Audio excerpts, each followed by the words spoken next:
Friends, good morning. मैं हूं doctor Ajay, मेरे साथ हैं डॉक्टर सपना। हमारे यूट्यूब चैनल गायनेक दीदी और गायनेक वाला में आपका बहुत बहुत स्वागत है।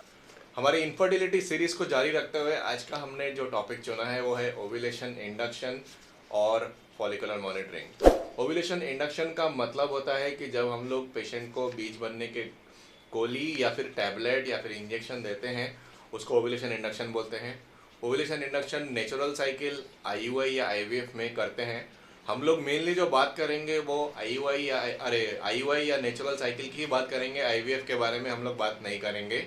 और फॉलिकुलर मॉनिटरिंग का यूजुअली मतलब होता है हम लोग सोनोग्राफी करके फीमेल के जो बीज बनते हैं कैसे बनते हैं उस हिसाब से हम लोग बात करेंगे। ये बताओ ओव्यूलेशन इंडक्शन की जरूरत कब पड़ती है? ओव्यूलेशन इंडक्शन नेचुरल साइकिल के लिए, आईयूआई के लिए और आईवीएफ के लिए, इन तीनों में क्या फर्क है? ओव्यूलेशन स्टिमुलेशन हर एक पेशेंट में सेम होता है। तो आइए इस डिस्कशन को आगे आगे बढ़ाते हैं। मेरे साथ हैं डॉक्टर सपना। सपना, कैसे हो? बिल्कुल, मैं अच्छी हूँ। अच्छा, ये बताओ ओव्यूलेशन इंडक्शन क्या होता है और वो कैसे काम करता है? जी। उसके पहले हम लोग स्टार्ट करते हैं कि नेचुरल फर्टिलिटी साइकिल क्या होती है, कैसे प्रेगनेंसी रहती है। हमने पिछली वीडियो में तो डिस्कस किया है।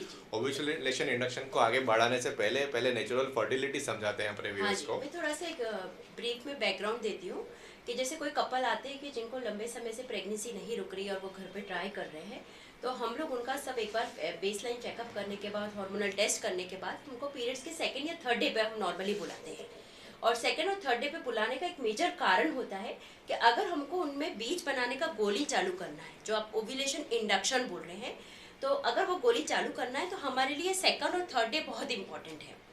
तो ये हम तीसरे दिन से, पीरियड के तीसरे दिन से लगभग ये दवाइयाँ देते हैं। कई बार वो टैबलेट्स हैं। टैबलेट्स डिफरेंट टाइप्स की होती हैं, जैसे क्लोमिफेन सिट्रेट के नाम से होती हैं, 50 मिलीग्राम, 100 मिलीग्राम। इसके अलावा हमारे पास लेट्रोजोल नाम की टैबलेट होती है 2.5 मिलीग्राम की। इसको हम अलग अलग डोजेस में महिला को दे सकते हैं।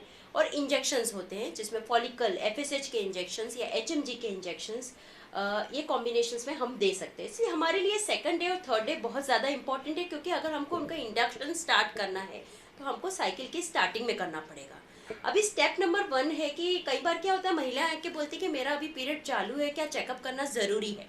क्योंकि ओव्यूलेशन इंडक्शन करने के पहले हमको बेसलाइन स्कैन, जो हम बोलते हैं ट्रांस वेजाइनल सोनोग्राफी की ही बात हो रही है। कोई भी इनफर्टिलिटी साइकिल्स होती है तो प्रेफरेबली ट्रांस वेजाइनल सोनोग्राफी ही कंपलसरी है, क्योंकि ये डायरेक्ट वेजाइना से वेजाइना में हम इसको इंसर्ट करते हैं प्रोब को, और ये बिल्कुल पेनलेस प्रोसीजर है। It is only for few seconds. तो यहाँ पे ये तीनों बातों के लिए मैं मिथ्स दिमाग से निकाल देना चाहती हूँ कि कई बार लोग बहुत डरे हुए होते हैं कि ये कैसे होगा, और उनको बहुत डर लगता है। खास सोचे वो शुरुआत में 1-2 बार करा रहे होते हैं।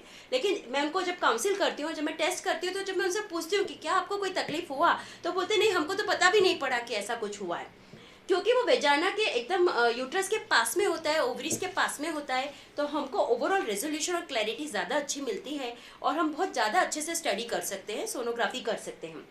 तो बेसलाइन स्कैन हमारे लिए कंपलसरी है, क्योंकि हमको ये टेस्ट करना है, ये चेक करना है कि कोई पिछली साइकिल का कोई सिस्ट तो नहीं है, पानी की गांठ, या उनको पीरियड बराबर नहीं आया। कई बार बहुत पीरियड आने के बाद भी कई बार शुरुआत की प्रेगनेंसीज रह जाती है, तो हमको वो भी कंफर्म करना पड़ता है कि कोई प्रेगनेंसी तो नहीं रुकी हुई है, और कोई सिस्ट तो नहीं है, या फिर और कोई तकलीफ है कि वहाँ पे नहीं है। तो बेसलाइन स्कैन से हम इसको स्टार्ट करते हैं। आगे मैं और विस्तार से इसको स्टेप बाय स्टेप बताऊंगी। और ये जो चीज़ है, इसीलिए हमारे लिए डे 3 एक इम्पॉर्टेंट चीज़ है। फीमेल फर्टिलिटी समझना हम लोगों को बहुत ज़रूरी है। नॉर्मली मेंसिस, 2 मेंसिस के बीच में ओव्यूलेशन लगभग 14 से 18वें दिन के बीच में होता है। एक जिस भी फीमेल को पीरियड रेगुलर आता है, मतलब उसका एक साइकिल में एक एग रेगुलरली जरूर बनता है।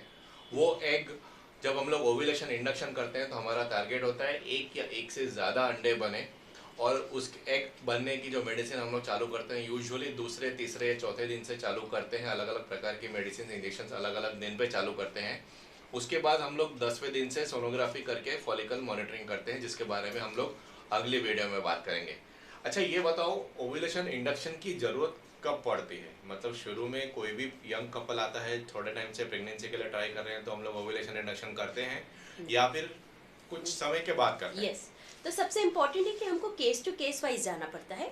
अगर यंग कपल से 8-10 महीने से ट्राई कर रहे हैं, उनको प्रेगनेंसी नहीं रह रहा है, तो एक बेसलाइन साइकिल भी हम सोनोग्राफी से मॉनिटरिंग करके देखते हैं कि हम उनको नेचुरल साइकिल मॉनिटरिंग करते हैं विदाउट स्टिमुलेशन, कि उनके खुद के अंडे बन रहे हैं और उनके अंडे बन के फूट रहे हैं कि नहीं, ओव्यूलेशन हो रहा है कि नहीं। तो जैसे इसको फॉलिकुलर स्टडी बोला जाता है या फॉलिकल मॉनिटरिंग भी बोला जाता है, और उसमें भी हमारे लिए डे 3, सेकंड डे और थर्ड डे का बेसलाइन स्कैन बहुत ज़्यादा ज़रूरी है। उसके बाद लगभग उनकी साइकिल, जैसे अगर उनकी 28 या 30 दिन की साइकिल है तो हम उनको 9वें-10वें दिन के आसपास बुलाते हैं चेक करने के लिए कि उनका कोई अंडा बनना शुरू हुआ है कि नहीं। यहाँ पे अंडे को हम बार बार फॉलिकल बोलते हैं, और वो फॉलिकल, कई सारे फॉलिकल्स होते हैं, लेकिन उनमें से 1 या 2 फॉलिकल ऐसे होते हैं जो बड़े होते हैं और उसको हम डोमिनेंट फॉलिकल के नाम से जानते हैं। और उसके बाद हम लोग उनको एक अंडा और एक फॉलिकल जो बनना शुरू होता है, लगभग एक बार अगर वो 12 या 13 मिलीमीटर से बनना शुरू होता है तो उसको हम डोमिनेंट फॉलिकल बोल देते हैं। और डोमिनेंट फॉलिकल को फिर हमको फर्दर मॉनिटरिंग करना पड़ता है। ऐसा बोला जाता है कि एक दिन में 2 to 3 मिलीमीटर पर डे के हिसाब से वो बढ़ता है। तो अगर वो बढ़ रहा है कि नहीं, तो उसको हम फिर से उनको ऑल्टरनेट डे या 2 दिन के गैप में हम उनको गाइड करते हैं कि बुलाते हैं, और इस तरह से हम उसकी मॉनिटरिंग करते हैं। सारे पेशेंट्स में ओव्यूलेशन इंडक्शन की ज़रूरत नहीं पड़ती है। अगर यंग कपल हो और बहुत लंबे टाइम से ट्राई नहीं कर रहे हो तो फिर हम लोग यूजुअली ओव्यूलेशन इंडक्शन नहीं बोलते हैं। अगर पीरियड रेगुलर आ रहा हो तो ओव्यूलेशन इंडक्शन का एडवाइस नहीं करते हैं। अगर लॉन्ग स्टैंडिंग इनफर्टिलिटी हो, 2-3 साल से ज़्यादा ट्राई कर रहे हो, बाकी सब फैक्टर्स रूल आउट हो गए हो, तो ही हम लोग ओव्यूलेशन इंडक्शन स्टार्ट करते हैं। या फिर एनओव्यूलेटरी इनफर्टिलिटी हो जिसमें फॉलिकल नहीं बनते हो, पीरियड रेगुलर नहीं आता हो, या फिर पॉलीसिस्टिक ओवेरियन डिजीज़ हो तो उस पर हम लोग ओव्यूलेशन इंडक्शन करते हैं। कभी कभी लॉन्ग स्टैंडिंग अनएक्सप्लेन इनफर्टिलिटी होता है। अनएक्सप्लेन इनफर्टिलिटी का मतलब है कि हमको कोई भी मेडिकल कारण नहीं मिल रहा है, तो हम लोग उस केस में ओव्यूलेशन इंडक्शन करते हैं। इस क्वेश्चन का कैरी होम मैसेज ये है कि ओव्यूलेशन इंडक्शन की मेडिसिन इजीली अवेलेबल है। बहुत सारे पेशेंट्स खुद ही ओव्यूलेशन इंडक्शन की मेडिसिन दूसरे या तीसरे दिन से ले लेते हैं, या फिर जनरल प्रैक्टिशनर्स भी ओव्यूलेशन इंडक्शन की मेडिसिन दे देते हैं। आगे हम लोग वीडियो में डिस्कस करेंगे कि क्यों वो ओव्यूलेशन इंडक्शन की मेडिसिन खुद नहीं लेनी चाहिए बिना अल्ट्रासाउंड के, और जिंदगी में कितनी बार ओव्यूलेशन इंडक्शन हम लोग कर सकते हैं। अच्छा, ये आपने बताया ओव्यूलेशन इंडक्शन नेचुरल साइकिल के लिए, आईयूआई के लिए और आईवीएफ के लिए, इन तीनों में क्या फ़र्क है? मतलब एक होता है ओव्यूलेशन इंडक्शन और एक होता है कंट्रोल्ड ओवेरियन हाइपरस्टिमुलेशन। इसमें क्या फ़र्क है हमारे दर्शकों को बताइए। जी, ओव्यूलेशन इंडक्शन हम एक नेचुरल साइकिल के साथ कर सकते हैं, जिसमें हम तीसरे दिन से बीज बनाने की गोलियां दे रहे हैं, हम फॉलिकल मॉनिटरिंग कर रहे हैं, लेकिन हम उनको नेचुरल टाइम्ड इंटरकोर्स करवा रहे हैं। मतलब उनके खुद के ही अंडे बन रहे हैं, उनको घर पे उनको ही इंटरकोर्स करना है, लेकिन वो टाइमिंग हम करवाते हैं थ्रू अल्ट्रासोनोग्राफी, फॉलिकल मॉनिटरिंग जो हम बोलते हैं उसको, कि अंडा का जब रेडी है या छूटने के लिए तैयार है, उन दिनों में हम उनको सेक्सुअल इंटरकोर्स करने का बोलते हैं। So this is called as ovulation induction in natural cycle. So ये एक टाइप का चीज हो गई। दूसरा चीज है कि सेक्सुअल इंटरकोर्स नेचुरल साइकिल में विथ ओव्यूलेशन इंडक्शन, मतलब बीज बनाने की गोलियों के साथ हम उनको ये टाइम इंटरकोर्स करा रहे हैं, बट फिर से वो नेचुरल साइकिल ही है, वो घर में ही ट्राई कर रहे हैं। तीसरी चीज हो गई कि ओव्यूलेशन इंडक्शन विथ आईयूआई। अब ओव्यूलेशन इंडक्शन में हमने क्या करा, फिर से बीज बनाने की गोलियां दी, लेकिन यहाँ पे हम लोग है ना टाइमिंग कर रहे हैं यहाँ पे, क्योंकि जो इंट्रा यूट्राइन इंसेमिनेशन का जो प्रोसीजर है उसके लिए टाइमिंग बहुत इंपॉर्टेंट है। What is IUI? इसमें पार्टनर का जो सीमेन सैंपल है उसको लेके प्रोसेस करके जो बेस्ट ऑफ द स्पर्म्स है वो हम ओव्यूलेशन के समय फीमेल की बॉडी में डालते हैं, आईयूआई का प्रोसीजर करते हैं। तो इसके लिए पूरा टाइमिंग और पूरा हमको हार्मोनल साइकिल का एक हार्मनी बनी रहे, वो हमको ध्यान में रखना पड़ता है। वो तो हम और विस्तार में आएंगे। तो एक हो गया कि हमने स्टिमुलेशन करा और आईयूआई का प्रोसेस करा, बट जो आपने बोला आईवीएफ, तो आईवीएफ जो हम टेस्ट ट्यूब बेबी की बात कर रहे हैं, तो वहाँ पे हमारे जो नॉर्मली जो नेचुरल साइकिल में अगर हम जाए तो ऐसा बोलते हैं कि एक अंडा पर साइकिल या 2 अंडे मैक्सिमम बनते हैं। लेकिन अगर हम आईयूआई साइकिल्स में जब हम प्रोसीजर हम कुछ करना चाहते हैं तो हमारा टारगेट रहता है कि 2 to 3 एग्स हमको मिले। लेकिन अगर हमको है ना आईवीएफ साइकिल्स में हम बात करते हैं तो वहाँ पे हम ज़्यादा एग बनाने की कोशिश करते हैं, और उसमें हमको बहुत कंट्रोल्ड वे में ओवेरियन स्टिमुलेशन करना पड़ता है। हमको बहुत अच्छे से इंजेक्शंस की dose time to time checking के साथ, सोनोग्राफी के साथ मॉनिटर करके हमको डोज कम ज़्यादा करनी पड़ती है। नेचुरल साइकिल या आईयूआई में हमारा टारगेट होता है 1 या 2 मैक्सिमम 3 फॉलिकल बने, उससे ज़्यादा हम लोग ट्राई नहीं करते, वो हमारा टैबलेट या इंजेक्शन से आ जाता है। लेकिन आईवीएफ में हमारा टारगेट रहता है कि दोनों साइड कम से कम 5 से 6, 5 से 7 फॉलिकल्स बने, और टोटल दोनों साइड मिला के 10 से 15 हमारे फॉलिकल्स बने, तो हमारे एग्स की क्वालिटी हमको क्वांटिटी ज़्यादा मिलती है और उससे एम्ब्रियो ज़्यादा मिलने के चांसेस होते हैं। इस वीडियो में जैसा कि मैंने आगे बताया, हम लोग आईवीएफ के बारे में बहुत ज़्यादा डिस्कस नहीं करेंगे, वो अगली वीडियो में डिस्कस करेंगे। हम लोग इस वीडियो में मेनली नेचुरल साइकिल या फिर आईयूआई के ओवुलेशन इंडक्शन के बारे में ही डिस्कस करेंगे। ओवुलेशन इंडक्शन हम लोग कौन से टैबलेट्स और इंजेक्शन से करते हैं, एक एक करके आप एन्यूमरेट करो। सबसे पहले क्लोमिफेन सिट्रेट। सबसे पहले हमारी फर्स्ट स्टेप में होती है क्लोमिफेन सिट्रेट, और इसमें 50 मिलीग्राम और 100 मिलीग्राम तक हम दे सकते हैं। पेशेंट का क्या वजन है, उनका क्या केस हिस्ट्री है, उस पर डिपेंड करता है। और डे 3 स्कैन जो होता है हमारा, सोनोग्राफी होता है, बेसलाइन स्कैन करके हम चेक करते हैं, और उसके बाद हम डे 3 से डे 7 तक 5 डेज के लिए यूजुअली प्रेस्क्राइब करते हैं। So that is clomiphene citrate. Similarly second type of medicine हमारी है लेट्रोजोल विथ 2.5 मिलीग्राम, और ये 2 मेजर टैबलेट्स है जो ओव्यूलेशन इंडक्शन के लिए कॉमनली यूज होता है। और इसके अलावा जो इंजेक्शंस है, तो हमारे पास FSH फॉलिकल स्टिमुलेटिंग हार्मोन के इंजेक्शंस होते हैं। Again we have a combination of FSH and LH, जो हमको HMG इंजेक्शंस के नाम से जाने जाते हैं, और इनमें डोसेजेस होती है लाइक 75 मिलीग्राम, 150 मिलीग्राम। तो डिपेंडिंग ऑन द केस, उनकी हिस्ट्री और उनका रेस्पॉन्स, पिछली साइकिल में उनका कैसा रेस्पॉन्स रहा है ओव्यूलेशन इंडक्शन को, उस हिसाब से हम डिसाइड करते हैं कि उनको क्या देना चाहिए। क्लोमिफेन सिट्रेट सबसे पुरानी मेडिसिन है और बहुत easily over the counter available भी है। बहुत साल पहले क्लोमिफेन सिट्रेट डायरेक्टली बिना अल्ट्रासाउंड के दे देते थे, अभी भी दे सकते हैं, ऐसा जरूरी नहीं है कि अल्ट्रासाउंड करे बिना हम लोग क्लोमिफेन सिट्रेट नहीं दे सकते। क्लोमिफेन सिट्रेट सबसे पहली medicine, first drug of choice है हम लोग जो यूज़ करते हैं, और उसका रेस्पॉन्स बहुत ज़्यादा अच्छा आता है। लेकिन कुछ पेशेंट्स में क्लोमिफेन सिट्रेट का रेस्पॉन्स नहीं आता है, जैसे polycystic ovarian disease, decrease ovarian reserve, endometriosis, fibroid, adenomyosis, ये सारे केसेस में हम लोग यूजुअली लेट्रोजोल प्रेफर करते हैं। लेकिन पेशेंट अगर हमारे पास आता है और पहले से 3-4 साइकिल क्लोमिफेन सिट्रेट पहले से ली हुई होती है, तो हम लोग दोबारा क्लोमिफेन सिट्रेट उसको नहीं देते। उसका कारण है कि क्लोमिफेन सिट्रेट पूरी ज़िंदगी में मैक्सिमम 12 बार दे सकते हैं, और सुपरवाइज एक्सेसिव सेल्फ यूज़ अगर क्लोमिफेन सिट्रेट का होता है तो बहुत रेयर चांसेस हैं कि भविष्य में ओवेरियन कैंसर भी हो सकता है। इसलिए उसको बहुत ज़्यादा नहीं लेना चाहिए, और सारे डॉक्टर्स को डॉक्यूमेंट करना चाहिए कि उन्होंने अपने वहाँ कितनी क्लोमिफेन सिट्रेट की साइकिल दी और आगे पेशेंट कितनी क्लोमिफेन सिट्रेट की साइकिल लेके आया है। लेट्रोजोल थोड़ा सा रिलेटिवली रिसेंट मॉलिक्यूल है, पिछले 15-20 साल में आया है, बहुत अच्छा रिस्पॉन्स है। उसके क्लोमिफेन के जो साइड इफेक्ट्स होते हैं, जैसे कम एंडोमेट्रियम बनना और सर्वाइकल म्यूकस थिन होना, वो लेट्रोजोल में नहीं होते।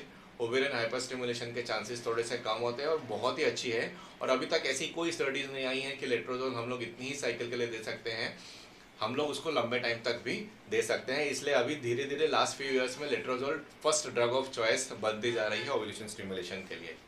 जैसा सपना ने FSH और HMG इंजेक्शन के बारे में बताया, वो हम लोग यूजुअली बहुत शुरुआत में नहीं प्रेफर करते। एल्डरली पेशेंट है, बहुत कम टाइम बाकी है, या हमको डायरेक्ट IUI करना है, 35 साल के ऊपर पेशेंट है, और तो फिर हम लोग ये प्रेफर करते हैं, क्योंकि ये इंजेक्शंस थोड़े से कॉस्टली होते हैं और इनको टेम्परेचर कंट्रोल्ड रेफ्रिजरेटर में रखना होता है, इसलिए बहुत ज़्यादा हम लोग यूज़ नहीं करते। लेकिन जब रियली इंडिकेटेड होता है, IUI करना है या फिर पेशेंट्स के एग बहुत कम है, तो ही हम लोग यूज़ करते हैं। अच्छा, आप ये बताओ कि ओव्यूलेशन स्टिमुलेशन हर एक पेशेंट में सेम होता है? अगर कोई एक पेशेंट A को दिया और पेशेंट B को दिया तो सब में सेम होता है? बिल्कुल भी नहीं। यहाँ पे दवाई मॉलिक्यूल भले ही सेम है, लेकिन उनका जो रेस्पॉन्स है वो टोटली डिफरेंट होता है। Now there can be 2-3 category of patients. जैसे एक पेशेंट है जिसको हमने क्लोमिफेन सिट्रेट दी, 100 मिलीग्राम या 50 मिलीग्राम दी, और उनकी दवाई देने के बाद उनका कोई रेस्पॉन्स नहीं आया। नो रेस्पॉन्स का मतलब है कि उनका कोई डोमिनेंट फॉलिकल नहीं बना, उनका कोई अंडा नहीं बना, कोई ओव्यूलेशन नहीं हुआ। एक दूसरी चीज़ है कि हमने 50 मिलीग्राम क्लोमिफेन सिट्रेट एक महिला को दी और उनके 3 या 4 अंडे बन गए। तो रेस्पॉन्स इज़ वेरी वेरिएबल, और इसके कई सारे हमको हमारे पास, इसीलिए हमारा वो डिटेल हिस्ट्री टेकिंग होता है, उनके हार्मोनल रिपोर्ट्स भी हमारे पास माइंड में होते हैं कि उनको किस तरह का देना है। और सेम चीज़ है कि अगर 100 मिलीग्राम से भी है ना, कई बार है ना रेस्पॉन्स या तो बहुत ज़्यादा आ रहा है या कम आ रहा है। तो ये, और कई बार क्या हो रहा है कि बार बार 2 या 3 बार देने के बाद भी अगर उनको कोई रेस्पॉन्स नहीं आ रहा है, तो हम एक टर्म यूज़ करते हैं कि क्लोमिफेन सिट्रेट रेजिस्टेंस बोलते हैं। तो ये सब actually this is a step by step procedure. कई बार क्या होता है, कपल लंबे समय से ट्राई कर रहा है और आके बोलते हैं कि मुझे गारंटी दीजिए और मैं को कब प्रेगनेंसी रुक जाएगा। तो ये एक बहुत ही धर्म संकट वाला सवाल है, क्योंकि ऐसा जवाब हम नहीं दे सकते, क्योंकि हमको स्टेप बाय स्टेप स्टार्ट करना होता है। और सबसे पहले हम बेसिक डोज से और नंबर 1 मेडिसिन से चालू करते हैं। अगर उनका उससे रिस्पॉन्स नहीं आ रहा है तो फिर हम उसकी डोज बढ़ा के देखते हैं। अगर उससे भी रिस्पॉन्स नहीं आ रहा है तो हमको दवाई को चेंज करना पड़ेगा, और ऐसे उनका टाइम स्टेप बाय स्टेप जाएगा। तो it is very difficult to say कि आपको कब प्रेगनेंसी रुकेगी, और अंडा बनने और ओव्यूलेशन होने के बाद भी प्रेगनेंसी रुकेगी, ये भी किसी के हाथ में नहीं है। कि ओव्यूलेशन इंडक्शन की मेडिसिन हम लोग कौन से दिन पे स्टार्ट करते हैं साइकिल के? जी, तो वीडियो के शुरुआत में हमने बताया कि हमारे लिए सेकेंड और थर्ड डे बहुत इंपॉर्टेंट है। बिना सोनोग्राफी के हम स्टार्ट नहीं करते। हमारे लिए बेसलाइन स्कैन और हमारी फाइंडिंग्स ये बहुत इंपॉर्टेंट है। मोस्टली हम थर्ड डे से चालू करते हैं और 4 to 5 डेज के लिए दिया जाता है। सो डे 3 to डे 7 हमारा ये टैबलेट दी जाती है। क्लोमिफेन सिट्रेट यूजुअली डे 2 से डे 6 तक हम लोग कभी भी दे सकते हैं। 50 मिलीग्राम या 100 मिलीग्राम की यूजुअली स्टार्टिंग डोज होती है। एक रूल ऑफ थंब बोलते हैं कि अगर पेशेंट का वेट 50 केजी से कम है तो 50 मिलीग्राम की टैबलेट स्टार्ट करते हैं पर डे, और अगर 50 केजी से ज़्यादा है तो 100 मिलीग्राम की टैबलेट स्टार्ट करते हैं। हम लोग हमारे सेंटर पे मैक्सिमम 3 साइकिल से ज़्यादा क्लोमिफेन सिट्रेट एक साथ में नहीं देते। और क्लोमिफेन सिट्रेट को चालू करने से पहले या लेट्रोजोल को चालू करने से पहले, जैसे सपना ने बोला, हम लोग बेसलाइन स्कैन करते हैं।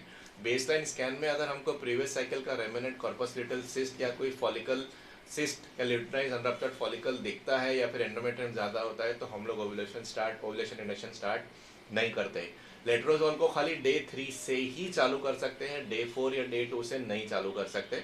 और FSH और HMG इंजेक्शंस हम लोग डे 2 या डे 3 से चालू कर सकते हैं, प्रोवाइडेड बेसलाइन स्कैन्स और बेसलाइन हार्मोनल रिपोर्ट्स नॉर्मल हो, जो इस वीडियो में हम लोग नहीं बता पाएंगे अभी। अच्छा, ये बताओ कि ओव्यूलेशन इंडक्शन की मेडिसिन दिन में एक ही टाइम पे लेनी होती है? सपोज एक बार हमने 150 मिलीग्राम की टैबलेट रात को 10 बजे चालू की तो 10 बजे लेनी होती है, दिन में कभी भी ले सकते हैं? नहीं, प्रिफरेबली अगर सेम टाइम पे ली जाए ना तो उसका वो 24 आवर्स उनका जो हार्मोनल साइकिल है, क्योंकि हम ये FSH और LH की जो बात करें, इन्हीं का सारा खेल है। क्योंकि बिकॉज इन्हीं हार्मोन्स की वजह से हमारा अंडा बन रहा है, हमारा जो oogenesis हो रहा है, मतलब अंडा बनने का प्रोसेस हो रहा है। इसलिए प्रिफरेबली अगर उसको हम सेम टाइम पर लिए थोड़ा आधा घंटा 1 घंटा आगे पीछे चलेगा, बट वो वही बेस्ट रहेगा। अगर पेशेंट कोई एक दिन की मेडिसिन भूल जाता है या 2 टाइम हम लोग मेडिसिन बोलते हैं उसमें से एक टाइम की मेडिसिन भूल जाता है तो फिर कुछ प्रॉब्लम है क्या? नहीं, कोई प्रॉब्लम नहीं है। वो तो हमको कंप्लीट करना है डोज, बस ये है कि वो डोज हमारा 1 दिन एक्स्ट्रा पे जाएगा। आइडियली नहीं भूलना चाहिए, लेकिन अगर भूल भी गए तो कंटिन्यू करें तो बेटर है, क्योंकि ऐसा कोई हार्ड एंड फिक्स्ड रोल नहीं है कि यही टाइम पे लेना है, इतना लेंगे तो इतना FSH बढ़ा, भूल गए तो FSH कम बढ़ेगा। भूले ना तो बेहतर है। अच्छा, ये बताओ कि बहुत सारे लोगों की ये धारणा है कि हम लोग ओव्यूलेशन इंडक्शन करके जो बीज ज़्यादा बना रहे तो उसके कारण उनके बीज खत्म हो जाएंगे और उनको मेनोपॉज जल्दी आ जाएगा। ऐसा नहीं, ये तो पॉइंट टोटली रॉन्ग है। इसका कोई साइंटिफिक एविडेंस नहीं है। ओनली थिंग इसकी जो नेचुरल साइकिल में उनको प्रेगनेंसी नहीं हो रही है नॉर्मल नेचुरल अंडे से, तो हम लोग ओव्यूलेशन इंडक्शन करके थोड़े अंडे 1 से 2 अंडे एक्स्ट्रा बनाने की कोशिश कर रहे हैं ताकि उनको प्रेगनेंसी रहने का चांस बढ़े। एक नेचुरल साइकिल की बात करें, अगर हस्बैंड वाइफ टोटली हेल्दी है, नॉर्मल एज ग्रुप में है, टाइम्ड इंटरकोर्स कर रहे हैं, तो 7 to 10% हम मैक्सिमम बोलते हैं। ये यंग कपल्स की बात हो रही है जो टोटली हेल्दी है और अच्छे से रेगुलर इंटरकोर्स के साथ वो ट्राई कर रहे हैं। लेकिन अगर दोनों में से किसी एक में भी कॉम्प्लिकेशंस या पैरामीटर्स में प्रॉब्लम है तो यही चीज़ हमारी 5 to 7% और लेस देन 5% पे आ जाती है। तो ओवरऑल एक स्टैटिस्टिकल एनालिसिस से मैं इससे समझाना चाहूँगी कि मैं उनको कपल्स को काउंसिल भी करती हूँ कि उनकी एक्सपेक्टेशन क्या होनी चाहिए, because they have come to us for conception. तो मैं उनको यही बताती हूँ कि एक साइकिल में अगर हम 7% चांस लेके चलते हैं या 10% चांस लेके चलते हैं तो ऐसी मैक्सिमम हमको 10 से 12 साइकिल्स अगर हमको अच्छी मिलती है जिसमें ओव्यूलेशन हुआ है, प्रॉपर इंटरकोर्स हुआ है, तो हमको उसमें फिर प्रेगनेंसी रहने का चांस रहेगा। 70 to 80% रहता है। राइट। वैसे भी जब फॉलिकुलर रिक्रूटमेंट होता है तो एक साइकिल में 1000 फॉलिकल्स रिक्रूट होते हैं। अगर वो ओव्यूलेशन हो या नहीं हो, वैसे भी वो 1000 फॉलिकल्स एट्रेटिक मतलब मर जाने वाले हैं फॉलिकल्स, इसलिए ज़्यादा फर्क नहीं पड़ता है। हम लोग वो 1000 में से मैक्सिमम 4-5 या अगर IVF हो तो 10-12 फॉलिकल ही रिक्रूट करने वाले हैं, तो उससे मेनोपॉज के ऊपर कोई फ़र्क नहीं पड़ता है। अच्छा, ओव्यूलेशन इंडक्शन हमने किया, उसके बाद हमको फॉलिकल का रेस्पॉन्स कैसे पता चलेगा, कब पता चलेगा, और अच्छा रेस्पॉन्स नेचुरल साइकिल या IUI साइकिल में क्या होता है और ख़राब पुअर रेस्पॉन्स क्या होता है? जी, अभी हमने ओव्यूलेशन इंडक्शन करा तो हमने डे 3 से उनका स्कैन कर लिया है, उनको मेडिसिन प्रेस्क्राइब कर दी है। अब नॉर्मली हम उनको 8वें 9वें या 10वें दिन बुलाते हैं, जिनकी शॉर्ट साइकिल्स हैं, लाइक 25 या 26 दिन की साइकिल, उनको 8वें 9वें दिन पे ही हम बुला लेते हैं। और जिनकी लाइक 30 या 32 डेज की साइकिल होती है, वो हम लोग देखते हैं 10वें या 11वें दिन में। इसमें हमारा उनका प्रीवियस साइकिल का क्या एक्सपीरियंस रहा है वो भी हम साथ में लेके चलते हैं। तो 10वें 11वें दिन के आसपास हम वहाँ पे सोनोग्राफी, जो ट्रांसवेजनल सोनोग्राफी करके देखते हैं कि उनके फॉलिकल्स, अंडा बन रहा है, डोमिनेंट फॉलिकल कितने हैं। दोनों साइड में एक एक है, कई बार एक साइड में भी 2 हो सकते हैं और कई बार दोनों साइड में 2-2 भी हो सकते हैं। तो जैसा आपने ये सवाल पूछा है कि उनका रेस्पॉन्स, तो कितने अंडे डोमिनेंट फॉलिकल रिक्रूट हुए हैं वहाँ पे, ये हमारे लिए, ये हमको इस चीज़ का जवाब देगा कि वो पुअर रेस्पॉन्स है कि नॉर्मल रिस्पॉन्स है कि हाइपर रिस्पॉन्स है। अगर हमारी एक्सपेक्टेशन से, अगर उनका एक नेचुरल साइकिल में अगर हम ओव्यूलेशन इंडक्शन कर रहे हैं और अगर एक अंडा भी उनका रिक्रूट नहीं हो रहा है, तो ये हमारा बहुत ही पुअर रिस्पॉन्स कहलाएगा। लेकिन 1 to 2 egg is an adequate response, लेकिन anything more than 3 or more than 2, like 3 or 4 is a little higher response. Normally अगर पेशेंट को पीरियड रेगुलर आ रहे हैं तो वैसे भी उसका एक साइकिल में एक फॉलिकल बनता ही होगा, इसलिए पीरियड रेगुलर आ रहे हैं। हम लोग ओव्यूलेशन इंडक्शन करते हैं तो हमारा टारगेट होता है कम से कम 2 या 3 फॉलिकल बने। 2 या 3 फॉलिकल अगर बनते हैं तो हम लोग उसको एडिक्वेट रिस्पॉन्स बोलते हैं। जैसा सपना ने बोला कि 3 से ज़्यादा फॉलिकल बनते हैं नेचुरली या आईओआई साइकिल में, तो हम उसको हाइपर रिस्पॉन्स बोलते हैं। और 1 या 1 से कम फॉलिकल हो तो हम उसको पुअर रिस्पॉन्स बोलते हैं। अच्छा, ये पुअर रिस्पॉन्स के कारण क्या है, क्यों पुअर रिस्पॉन्स होता है? जी जी, पुअर रिस्पॉन्स के सबसे मेजर कारण जो है कि उनका ओवेरियन रिजर्व उनकी कम हो रही है, और खास तौर से जिनका एल्डर एज ग्रुप से, like anything age around more than 30। पर आज का जो वातावरण है उसमें कई बार 25 और 26 ईयर्स के फीमेल्स में भी पुअर रिस्पॉन्स देखने में आया है। और जब हम एंटी मुलेरियन हार्मोन, एक हमारा ब्लड टेस्ट होता है, और इस तरह के जब फाइंडिंग्स हमको उसमें बार बार दिखती है सोनोग्राफी में, तो हम उनका एक AMH करके ब्लड टेस्ट कराते हैं, जो हमको उनकी ओवेरियन रिजर्व बताती है कि उनके अंडे कितने बाकी है और अंडे की क्वालिटी कैसी है। इसके अलावा ग्रॉस पॉलीसिस्टिक ओवेरियन सिंड्रोम में भी ओवेरी रेजिस्टेंट होती है और normal routine cases of ovulation induction से रेस्पॉन्ड नहीं करती। इसलिए जैसा सपना ने बोला, premature ovarian failure with decrease ovarian reserve में पुअर रिस्पॉन्स आने के चांसेस ज़्यादा रहते हैं, या फिर gross polycystic ovarian syndrome untreated, जिसमें बहुत ज़्यादा टेस्टोस्टेरॉन हो, बहुत ज़्यादा इंसुलिन रेजिस्टेंस हो, उसमें भी पुअर रिस्पॉन्स आने के चांस रहते हैं। अगला क्वेश्चन मेरा यही था कि हम लोग पुअर रिस्पॉन्स को प्रिडिक्ट कैसे कर सकते हैं। आपने वैसे बता दिया, जी। अगर AMH और पॉलीसिस्टिक आपने ओवरी। जो ग्रॉस PCOS है, तो मैं दर्शकों को यहाँ समझाना चाहूंगी कि जिसमें ओवेरियन रिजर्व कम है, जिनकी एज ज़्यादा है, तो उसमें प्रॉब्लम क्या है, AMH लेवल्स कम है, उनके अंडे ओवरऑल ही कम है। इसीलिए जब हम इंड्यूस कर रहे हैं तो हमको रिस्पॉन्स उतना बराबर नहीं मिल रहा है। लेकिन जो आपने ग्रॉस PCO के पेशेंट्स बताए, उनके पास अंडों का तो खजाना है। उन पेशेंट्स को अगर हम AMH देखेंगे ना, तो उनका मोर देन 5 होता है, 4, 5, 7, 8, 10 तक भी हमने वैल्यूज देखी हैं। तो they have adequate eggs in their ovaries. Only problem is due to hormonal disturbances, जो FSH और LH का जो रेशियो गड़बड़ा जाता है, और मेल पैटर्न ऑफ हार्मोन उनकी बॉडी में जो बढ़ने लग जाता है, एंड्रोजन और टेस्टोस्टेरोन, उसकी वजह से एग्स में रिस्पॉन्स नहीं आता है, वो डोमिनेंट फॉलिकल नहीं हो पाता है और ओव्यूलेशन नहीं हो पाता है। तो इसलिए एक good diagnosis is very important, कि हमको उनको किस डायरेक्शन में ट्रीट करना है, क्योंकि दोनों का जो ट्रीटमेंट है टोटली ऑपोजिट डायरेक्शन में है। Premature ovarian failure poor response हमारा एक साइकिल में डॉक्यूमेंट हो गया, हमने उसका वर्कअप करा लिया, AMH कम आया जी। अब हम उसको कैसे ट्रीट करेंगे, आगे कैसे ट्रीट करेंगे, ओव्यूलेशन इंडक्शन कैसे करेंगे? अभी ओव्यूलेशन इंडक्शन हम पहले 1-2 साइकिल कर चुके हैं और हमको पुअर रिस्पॉन्स आया है, तो हम टैबलेट को चेंज करेंगे, उसकी डोज को भी चेंज करेंगे। अगर उसके बाद भी हमको एडिक्वेट रिस्पॉन्स नहीं मिल रहा है, तो हम साथ में गोनाडोट्रोपिन इंजेक्शंस को उसमें ऐड कर सकते हैं। और उसके साथ हमको we have to start with again low dose, तो again it is a step by step increase. तो जो हमारे इंजेक्शन है उनको भी हम लाइक 75 मिलीग्राम, जो हमारी बेसिक डोज है, 75 international units. Yes, international units. इसके अलावा कुछ एडजुवेंट्स यूज करते हैं हम लोग, डिक्रीज ओवेरियन रिजर्व में कर सकते हैं? यस, बिल्कुल कर सकते हैं, बट सारे डॉक्टर्स इसके फेवर में नहीं है। There are certain drugs like DHEA हम बात करते हैं, ये अपने आप में एक अच्छी ड्रग है, जो ओवरऑल जो एग्जिस्टिंग एग्स है उसकी क्वालिटी को इम्प्रूव करते हैं। और ऐसा बोलते हैं कि ओव्यूलेशन इंडक्शन के 2 to 3 मंथ्स पहले अगर ये स्टार्ट कर दी जाए, मिनिमम 40 to 50 डेज पहले, तो ओवरऑल एग की क्वालिटी अच्छी आती है और रिस्पॉन्स, एडिक्वेट रिस्पॉन्स मिलने का चांस बढ़ता है। डिक्रीज ओवेरियन रिजर्व या प्रीमेच्योर ओवेरियन फेलियर में अगर हमको पहले से हमने TVS करा होता है, तो हमको ओवरी के साइज से पता चल जाता है कि इसको डिक्रीज ओवेरियन रिजर्व है।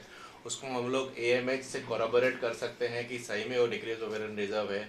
और ओवेरियन रिजर्व में हम लोग एडजुवेंट्स चालू करते हैं, जैसे हाई गुड क्वालिटी एंटीऑक्सीडेंट जैसे मेलेटोनिन 3 मिलीग्राम और DHEA। जैसा सपना ने बोला कि DHEA बहुत सारे डॉक्टर्स प्रेफर नहीं करते, पर हमारा पर्सनल एक्सपीरियंस पिछले 8 से 10 सालों में DHEA के साथ बहुत अच्छा रहा है। हालांकि उसकी डोज अलग अलग होती है, इंडिविजुअल पेशेंट को अलग अलग टेलर करनी पड़ती है। DHEA क्या करता है, ओवरी में एंड्रोजेनिक माइक्रो इन्वायरमेंट करता है, जिससे फॉलिकल की क्वालिटी में थोड़ा सा सुधार होने का चांसेस होता है। फॉलिकल का नंबर नहीं बढ़ता है, पर AMH लेवल को स्टेबल रखने में थोड़ा सा मेंटेन करता है। और अगर 8-10 साइकिल तक AMH लेवल मेंटेन रहता है, क्योंकि AMH लेवल जैसे जैसे एज बढ़ती है वैसे वैसे डिक्रीज होता है, अगर AMH लेवल मेंटेन रहता है तो प्रेगनेंसी रहने के चांसेस बढ़ जाते हैं। अभी परसों ही हमारा 0.2 AMH पे एक पेशेंट को प्रेगनेंसी रोका है, तो वो उससे बढ़ जाता है। अच्छा, हमने 8-10 cycle decrease ovarian reserve, premature ovarian failure में ओव्यूलेशन इंडक्शन ट्राई किया, पेशेंट को अच्छे एग बने पर प्रेगनेंसी नहीं रखी जी। इसके बाद हमारे पास क्या ऑप्शन है? नहीं, प्रेगनेंसी अगर नहीं रुक रही है तो हमको दूसरे पैरामीटर्स भी हमको चेक करने पड़ेंगे। सीमेन पैरामीटर्स, पार्टनर के पैरामीटर्स के सब नॉर्मल है, ओके, फिर राइट, क्या ऑप्शन है? पेशेंट के पास हमारे पास 2 ऑप्शन रहते हैं, या तो IUI करें राइट, या फिर हम लोग उसको IVF के लिए जी जी। रेफर करें। तो जैसे आपने कहा ovarian stimulation step by step कर चुके हैं और अब हमको है ना एडिक्वेट रिस्पांस अगर नहीं मिल रहा है तो उस केस में तो हम IVF का ज़्यादा एडवाइस करते हैं। और लेकिन अगर रिस्पांस अच्छा मिल रहा है तो IUI साइकिल्स भी हम ट्राई करते हैं। 3 से 6 साइकिल हम लोग टाइम्ड इंटरकोर्स ट्राई करते हैं, उसमें नहीं फर्क पड़ता है तो 3 साइकिल हम लोग सेल्फ साइकिल से IUI कर सकते हैं, और उसके बाद भी नहीं फर्क पड़ता है और डिक्रीज ओवेरियन रिजर्व हो और तो हम लोग पेशेंट को IVF with donor eggs advice करते हैं। क्योंकि IVF सेल्फ एग से थोड़ी सी कॉस्टली पड़े और उसमें चांसेस ऑफ सक्सेस कम होते हैं, इसलिए डिक्रीज ओवेरियन रिजर्व में डोनर एग से IVF एडवाइस करते हैं। इसके अपोजिट कंडीशन जैसे आपने बोला पॉलीसिस्टिक ओवरी में हम जी। लोग ओव्यूलेशन इंडक्शन की हमारी क्या अप्रोच रहती है? ओव्यूलेशन इंडक्शन हमेशा जो जैसे फर्स्ट टाइम अगर हमारे पास पेशेंट आ रहा है और PCOS के लिए हमारे लिए सबसे इंपॉर्टेंट चीज़ है कि हम वो इंसुलिन रेजिस्टेंस टेस्ट करते हैं, होमा इंडेक्स वगैरह करते हैं, फास्टिंग इंसुलिन के लेवल्स चेक करते हैं। अगर पेशेंट ओबीस है कि नहीं और उसमें ये इंसुलिन रेजिस्टेंस है तो हमको इंसुलिन सेंसिटाइजर स्टार्ट करने पड़ेंगे। और ये इंसुलिन सेंसिटाइजर्स हमारे बॉडी में इंसुलिन रेजिस्टेंस को कम करेगा और बॉडी में जो मेल हार्मोन है एंड्रोजन और टेस्टोस्टेरोन लेवल्स है उनको भी थोड़ा कम करेगा। अगर ये सब करे बिना ही हम डायरेक्ट अगर ओव्यूलेशन इंडक्शन करेंगे तो उसके फेल होने के चांस ज़्यादा है। और अगर प्रेगनेंसी रह भी गई तो भी जो एबनॉर्मल हार्मोनल इम्बैलेंस है उसकी वजह से प्रेगनेंसी में मिसकैरेज रेट बहुत हाई है। तो प्रेगनेंसी कंसीव होने के बाद भी उनकी 12 वीक्स तक प्रेगनेंसी नहीं खींचती और ऐसे हमने बहुत कॉमनली देखा हुआ है। इसलिए सबसे इंपॉर्टेंट है कि इंसुलिन सेंसिटाइजर्स टाइमली स्टार्ट करे जाए। मेक श्योर पेशेंट को काउंसिल करना पड़ेगा कि एटलीस्ट उसका जो इफेक्ट आने में 10 to 12 वीक्स लगते हैं, मतलब 3 महीने की हम बात करते हैं, तो वो ले। और अगर 10% वेट लॉस का हम एडवाइस करते हैं, जो उनका प्रोसेस हम उनका चालू करवाते हैं, उनको एक्सरसाइज और डाइट पे और लाइफस्टाइल पे फोकस कराते हैं, और उसके बाद हम एटलीस्ट मिनिमम 8 वीक्स अगर उन्होंने कर लिया है, 2 महीना कर लिया है, उसके बाद हम इसको स्टार्ट करना चाहते हैं। ओव्यूलेशन इंडक्शन पॉलीसिस्टिक ओवरी में एडजुवेंट्स का बहुत ज़्यादा इंपॉर्टेंट रोल है। सबसे बेस्ट एडजुवेंट है मेटफॉर्मिन और मायोनोसिटॉल। अगर डॉक्यूमेंटेड इंसुलिन रेजिस्टेंस है तो मेटफॉर्मिन मायोनोसिटॉल 12 वीक्स के देने के बाद हमको ओव्यूलेशन इंडक्शन स्टार्ट करना चाहिए आइडियल सिनेरियो में।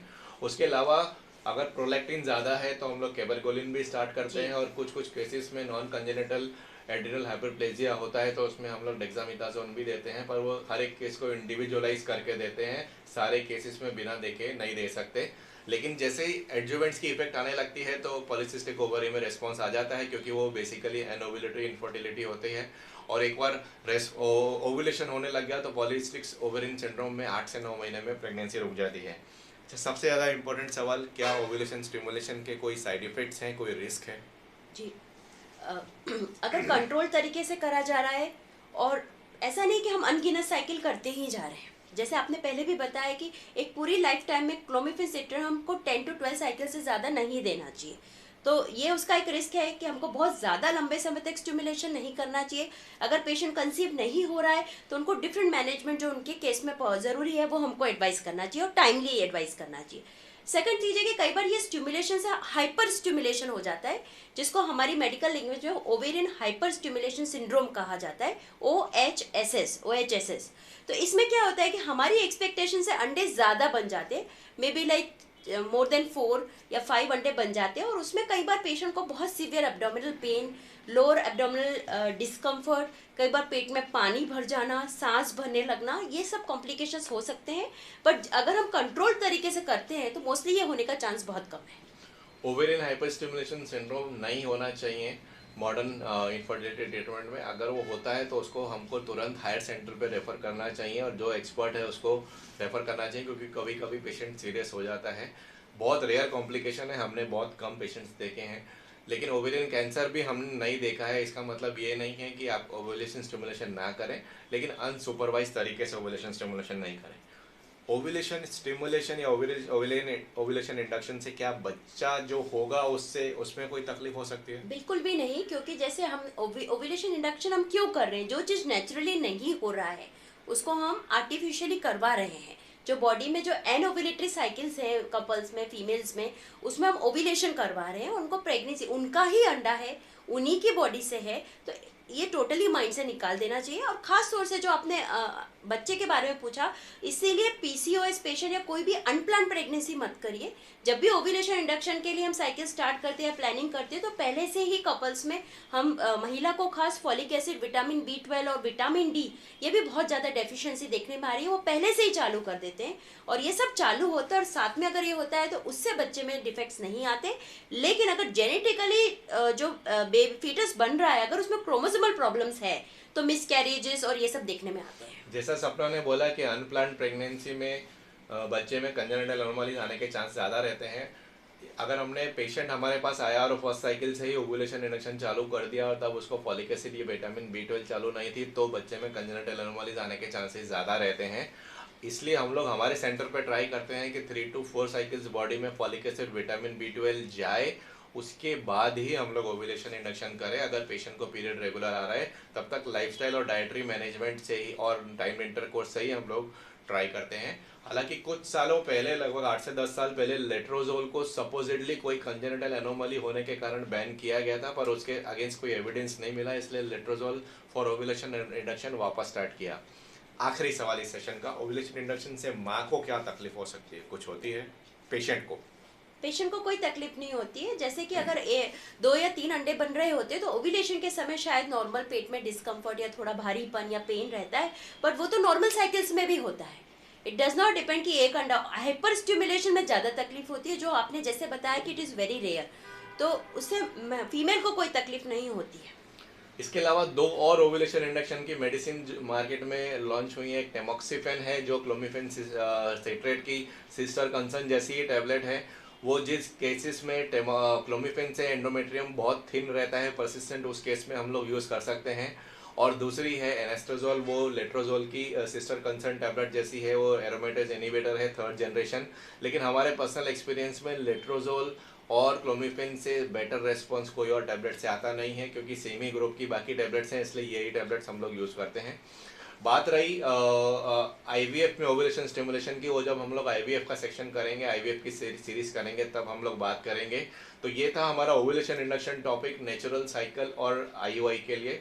आपको ये टॉपिक कैसा लगा हमको ज़रूर बताएं। अगली वीडियो में हम लोग फॉलिकुलर मॉनिटरिंग के बारे में बात करेंगे। एक आखिरी सेंटेंस बोलना चाहूँगा, ovulation induction is an art as much as it is an science. So science तो है ही, लेकिन डॉक्टर जो ओवुलेशन इंडक्शन कर रहा है उसका एक्सपीरियंस भी बहुत ज़्यादा मैटर करता है। उसको फॉलिकल मॉनिटरिंग के साथ करना होता है, कौन से स्टेज पे कब दवाई चेंज करनी है, कितनी डोज में देनी है, वो बहुत इंपॉर्टेंट है। नमस्कार, थैंक यू, बाय बाय। नमस्ते।